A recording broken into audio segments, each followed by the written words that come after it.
For my part in this allegory, I'm not going to make the same mistakes my father made. Howard vanished from my mother's life before I was even in it, so when he sent me a letter a few days after Mum's funeral, it was the first I'd ever heard from him. Pity he was dead. Writing from beyond the grave must be a genetic habit in my bloodline.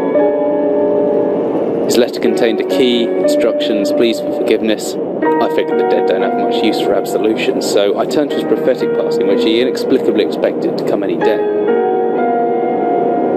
Clearly averse to explanations, my father preferred to leave directions to a bank on Mayfair I'd never even heard of. In that bank was a safety deposit box in his name, and myself as executor. Of course, I went, as he knew I would.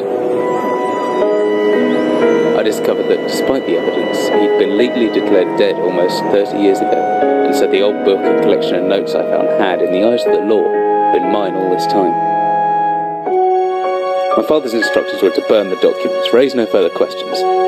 But that was his error. No man's immune to the shameful trappings of curiosity, and my humanity got the better of me. The university I taught at was world-renowned for two things: physics and linguistics. I represented the first, and the man who stood for the second was stumped by my recent acquisition. The book was indecipherable. The notes, however, showed a location somewhere in uninhabited northern Greenland.